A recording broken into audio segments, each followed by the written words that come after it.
తొలి ఏకాదశి రోజున వైష్ణవ క్షేత్రాలను దర్శించుకుంటే ఎంతో విశేష ఫలితం ఉంటుందని శ్రీ భావనారాయణ స్వామి ఆలయ అర్చకులు కిరణ్ తెలిపారు. కాకినాడ రూరల్ మండలం సర్పవరం గ్రామంలో వేంచేసి ఉన్న శ్రీ రాజ్యలక్ష్మి సమేత భావనారాయణ స్వామివారి ఆలయంలో తొలి ఏకాదశి పర్వదినం సందర్భంగా స్వామివారికి ప్రత్యేక పూజలు, అభిషేకాలు శాస్త్రోక్తంగా జరిపించారు.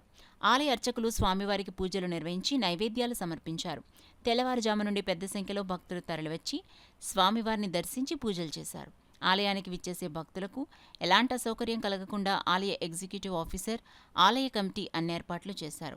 ఈ కార్యక్రమంలో భక్తులు, మహిళలు పాల్గొన్నారు.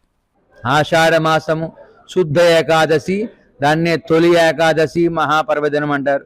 ఈ ఏకాదశి నాడు ఇలా గరుడాళ్వారి మీద వేయించేసి ఉన్న శ్రీ మహావిష్ణువు అనబడే భావనారాయణ స్వామి, పాతాళ భావనారాయణ స్వామి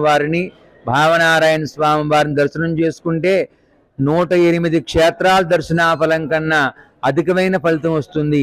ఈ భావనారాయణ స్వామి వారిని ఏకాదశి నాడు, భానువారం నాడు, ఆదివారం నాడు దర్శనం చేసుకుంటే పరిపూర్ణమైనటువంటి ఆరోగ్యాన్ని పొందుతారు. భక్తులందరూ కూడా సకలైశ్వర్యములను పొందుతారు, మరియు భావ సంకల్పాన్ని పొందుతారు అని ఈ క్షేత్ర మహాత్యం తెలియబరుస్తోంది.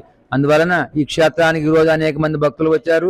దర్శనం చేసుకుని తీర్థప్రసాదం స్వీకరించవలసిందిగా కోరుచున్నాం.